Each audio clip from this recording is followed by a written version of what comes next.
Let's talk about Naafiri. Assassins are, to most of League's player base, very enticing. The appeal of a flashy, skill-expressive champion designed to control the game pace and bully ADCs is obvious, but it can be very difficult to get started with the assassin learning process. Enter our newest assassin, Naafiri. The Darkened Dogs kit is the simplest we've ever seen within the class, heavily deprioritizing execution in favor of good fundamentals. As usual, I got together with my community to test Naafiri, learning everything we can pre-release. In this video, we will be exploring Naafiri's abilities, ability usage principles, skill point distribution, purpose and playstyle, alternate roles, draft conditions, runes, and itemization. This guide is written primarily from the perspective of her intended role, mid lane. Naafiri's passive causes her to periodically spawn packmates. Packmates are summoned pets which automatically attack the target chosen by Naafiri's auto attacks and abilities for 3 seconds. Packmates dash to their targets within a short range and will always immediately swap to a new target when Naafiri does. When Naafiri casts an ability, all Packmates deal 30% increased damage on their next auto attack within 3 seconds, storing up to 3 charges.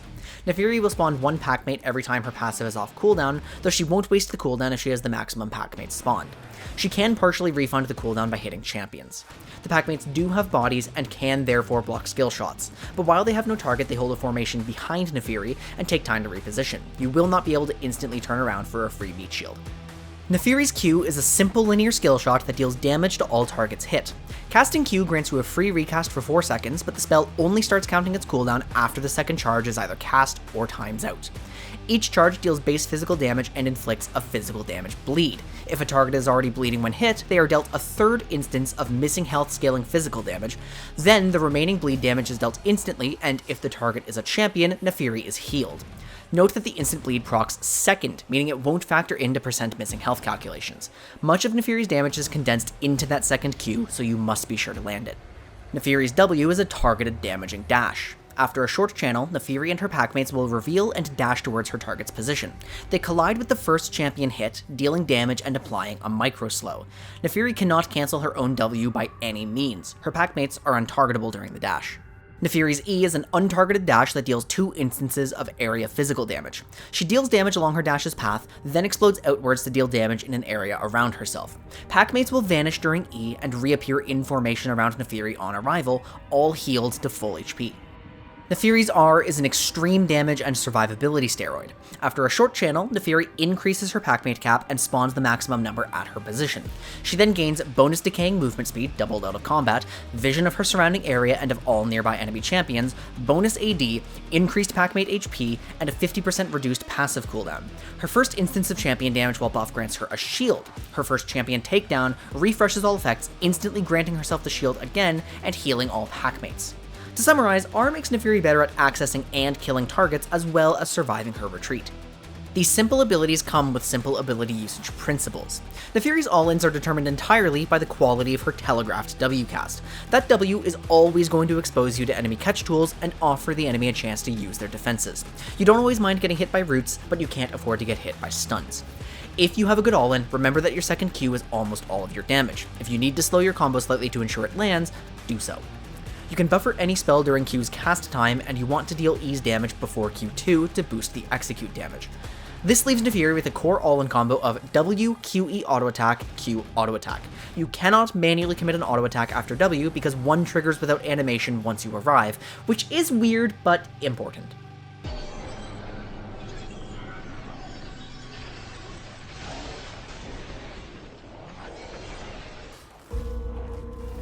Naafiri has exactly one other practical trade, her basic QQ. Her E range is too short to get you on top of a champion unless they blunder directly into you, so if you're only taking a short trade, the purpose of E is helping you to land Q2, dodging enemy retaliation, or protecting your packmates after the trade. Overall, Naafiri's packmates don't require a ton of attention, but you don't want them dying for free and you don't want them losing free DPS. If you Q a target and walk away, avoid casting E for as long as the packmates can still deal meaningful damage. Now you can W forwards to land QQ and E out. This is technically Naafiri's third trade, as long as the enemy has no catch. It's definitely less common than the other two because it's riskier than QQ for less damage than the all-in combo, but it is a more damaging short trade if the enemy has no great punishes. W's channel time makes it feel awful to cast in close range combat over any other options. It's never worth spending over your other spells or even your auto attacks if you've been engaged onto, but once everything else is on cooldown, do cast it to empower your packmates. R, which also has a cast time, has similar speed problems, but unlike W, it is worth casting first for survivability and for greater packmate DPS. Speaking of the packmates, they sometimes last hit for you without being prompted. The specifics of this mechanic haven't been figured out yet, but it seems like there's a static cooldown involved, and it's not a cooldown per packmate. So they won't hit every creep, but with intuition, you'll be able to feel out which creeps a packmate will farm. As an assassin, we're investing our skill points exclusively to unalive enemy champions. Since Q is most of our damage and wave clear, we're maxing Q. For the most raw damage per rank, we'd max E second and W last. One thing I haven't properly explored though, since it seemed so obvious to max QEW, is maxing W second for the cooldown. That would cost us about 80 damage, slightly compensated for by the packmates, in exchange for greater multi-kill potential. I'd be willing to do this when we're heavily snowballing against very squishy teams. Naafiri is a binary, straightforward assassin who, with absolutely no nuance or frills, kills vulnerable targets. There is legitimately nothing else I can say to explain Naafiri's purpose within a game. She is a simple champion with shallow interactions. If she snowballs and gains access to a squishy target, they will die with minimal counterplay. If she encounters losing interactions, preventing target access or snowball, she cannot outplay. Rather than trying to beat enemy tools mechanically, you have to approach your priority targets with good planning, patience, and control. For the first time in the history of this series, this champion's true purpose doesn't even relate to their function in-game. Naafiri's job is to be a simple introductory assassin who teaches players the basic skill set. She's exactly the Garen of assassins. If you don't understand your fundamentals and you make a bad decision, you will die. She has noticeably worse escape tools than other assassins, so a lack of foresight is heavily punished, and deep flanks without side lane setup are riskier. If you fail to snowball, you will be completely useless. Naafiri's exit strategy relies on her R's shield reset on takedown, meaning she can't survive non-lethal chunk plays. But if you successfully snowball, play the map, and continue to pick your moments well, you will very reliably find a kill. So how do you pick your moments well? What are the fundamentals being taught? First, she teaches a melee lane phase. Naafiri can't expect to be shoved in early and play for the first rebound wave, conserving HP. But Naafiri offers better than average ranged trading into mages. If your opponent disrespects your Q, you don't have to fully concede. Second, she teaches snowball via roams. The average assassin shouldn't play a stable lane phase because they rely on having more gold than their opponents, and good macro movements create greater gold swings than most 1v1 laning plays. Naafiri teaches this concept via better wave clear than a lot of other assassins, which should provide more potential roam windows. Your absolute strongest point in the game is level 9, when you max Q, unlock an extra packmate, and likely have your first item. Make it count on the map. Third, she teaches patience in the mid-game. You need to take inventory of all enemy tools, understanding which CC and defenses interrupt you and which you can overwhelm. You need to play a side lane heavy macro game to gain flank access to your targets and to threaten squishy mages that can't answer your push.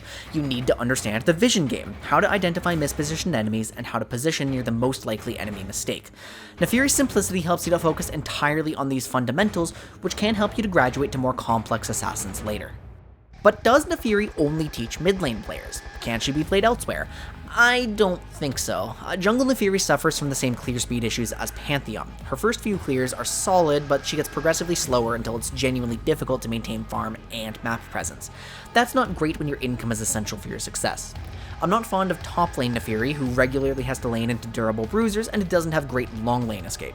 We've experimented with support Naafiri because of her poke and strong sickle interactions, and it's definitely not good, but I can see her breaking some weak laning duos, so she might have a niche. Don't play it in solo queue. This leaves us with a champion that's very hard to work with in competitive drafts. Since Naafiri is a snowball-reliant assassin with no flex potential who can't even attempt a kill into certain enemy tools, if she has competitive value, it's as a last pick against a team that's unusually vulnerable to her. If you see the ideal reactive frontliner or a tool like a Azir in competitive play, you can't bypass those by preying on miscoordination as easily. I'm currently not seeing a real reason to play Naafiri outside of solo queue. You're not playing for this kind of educational value in competitive formats. Before we get deeply into Naafiri's runes and itemization, which don't deviate much from standard, I want to talk about her one unique systemic rule. Naafiri's packmates share her exact attack speed value. Testing shows that any source of attack speed we can justify running does meaningfully increase her all-in damage at all stages. There aren't a lot of available attack speed options, and those that exist do come with trade-offs, but this property defines all of her unique systems interactions. So yes, Naafiri does start with a baseline of standard assassin itemization, which is on screen now. It's very important for her to stack AD to capitalize on her high ratios, and it's important to build penetration. Post-nerf Naafiri hits the description of a Ravenous Hydra user, a laning assassin with AoE spells who would otherwise need 2 rotations to clear a wave, unlocking greater roam access. I'd rush it into mages. The standard assassin can freely choose between lethality mythics. Naafiri's bleed and execute damage synergize amazingly with Duskblade, but her point-and-click nature makes me expect her to rely a bit on Yumu's target access.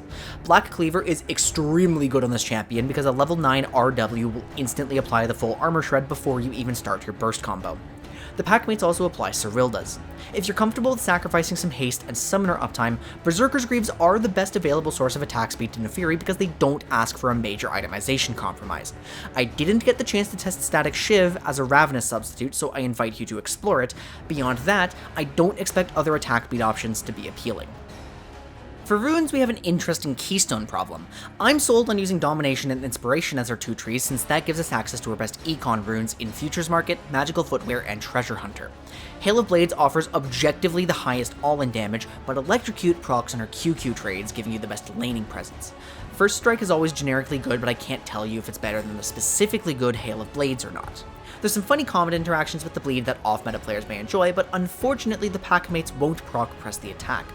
So I'll leave you all with the page that I found success on, as long as you're aware that the keystone choice might have some game-to-game nuance that I haven't solved. Okay, this part is very important. If you want to pet Naafiri, double tap Control 1. At the end of the animation, press Control 2, and at the end of that animation, press Control 3. These inputs are time sensitive. Repeat this last step as many times as you want. So that's Naafiri, the Hound of 100 Bytes. Despite the fact that she doesn't appeal to my preferred format of play at all, I still think her release is really exciting just for the educational value she offers. It's nice to have a simple champion release from time to time, but be aware that even for a champion this simple, it's impossible to have learned everything within the time that we had. I encourage you to share everything you learn about Naafiri in the comments to help everyone improve. Thank you so much to my patrons, SonicX5040, Mel7401, Hailfire, and Thomas Siemens. Your support makes these videos possible.